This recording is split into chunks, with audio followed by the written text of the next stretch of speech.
क्या केवल पूजा पाठ से भगवान प्रसन्न हो जाते हैं या सेवा और मधुर वाणी भी उतनी ही आवश्यक है?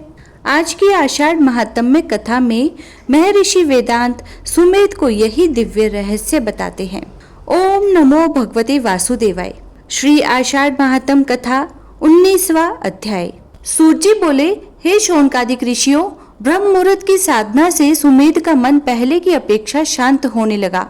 उसके मुख पर विनम्रता का तेज दिखाई देने लगा, परंतु महर्षि वेदांत जानते थे कि साधना का सबसे बड़ा शत्रु अभी भी उसके भीतर छुपा हुआ है।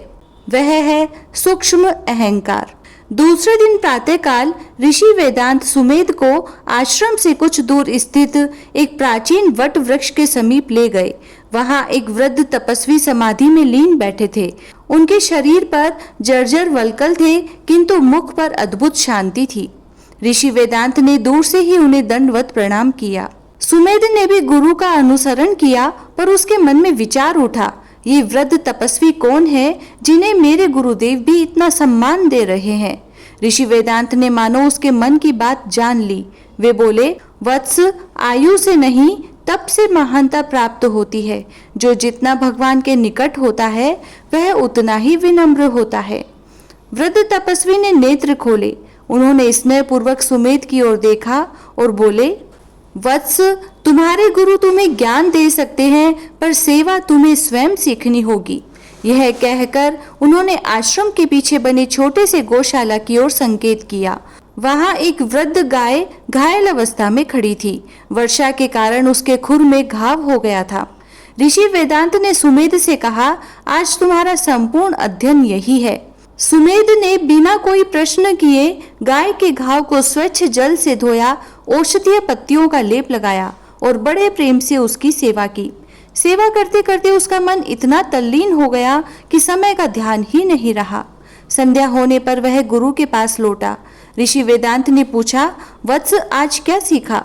सुमेध ने विनम्र स्वर में उत्तर दिया, गुरुदेव, आज पहली बार समझ में आया कि सेवा करने वाला ऊपर नहीं होता और सेवा पाने वाला नीचे नहीं होता। सेवा करते समय दोनों के बीच केवल भगवान ही रहते हैं। यह सुन ऋषि के मुख पर संतोष की मुस्कान खिल उठी। वे बोले, वत्स, यही चातुर्मास का दूसरा रहस्य है। जो मनुष्य भगवान की मूर्ति में श्रद्धा रखता है वह भक्त है, पर जो भगवान के प्राणियों की सेवा में भी उसी श्रद्धा का अनुभव करता है वही सच्चा साधक है। फिर उन्होंने एक श्लोक सुनाया, सेवा परमो धर्मः, सेवा परम तपः, सेवैया शुद्धते चितम, सेवया हरि तोषणम। अर्थ, सेवा ही श्रेष्ठ धर्म है, सेवा ही श्रेष्ठ तप है। सेवा से चित्त शुद्ध होता है और सेवा से भगवान श्री हरि प्रसन्न होते हैं। और यह सुन सुमेध ने उस दिन संकल्प लिया, जब तक यह चातुर्मास पूर्ण नहीं होगा, मैं प्रतिदिन किसी न किसी जीव की निस्वार्थ सेवा अवश्य करूंगा। महर्षि ने राजा धर्मवीर की ओर देखा। राजा की आंखें भाव विभोर थी।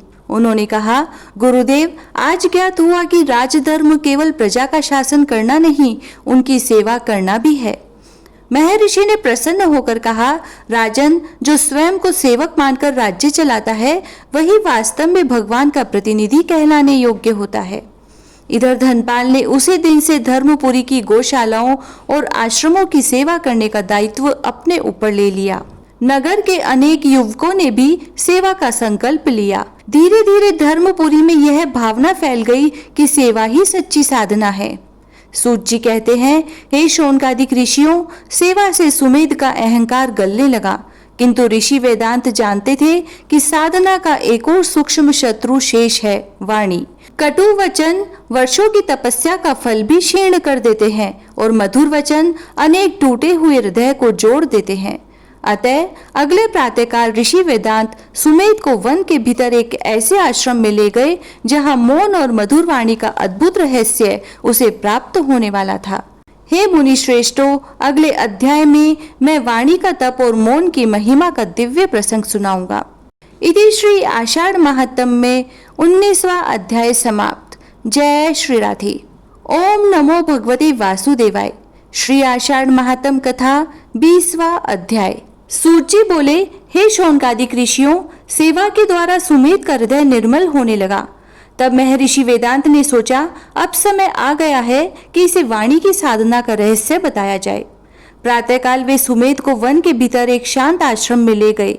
वहां एक वृद्ध मुनि मौन रहकर भगवान श्री हरि के नाम का जप कर रहे थे। उनके मुख पर अद्भुत तेज और अपूर्व शांति थी। सुमेध ने प्रणाम कर पूछा, गुरुदेव, ये कुछ बोलते क्यों नहीं?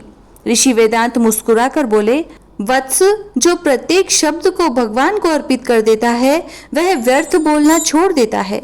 मौन केवल चुप रहना नहीं, अपितु मन, वचन और विचार को पवित्र बनाना है। इतने में एक थका हुआ यात्री वहां पहुंचा। वृद्ध मुनि ने बिना कुछ कहे उसे जल पिलाया, आसन दिया और फल अर्पित किए।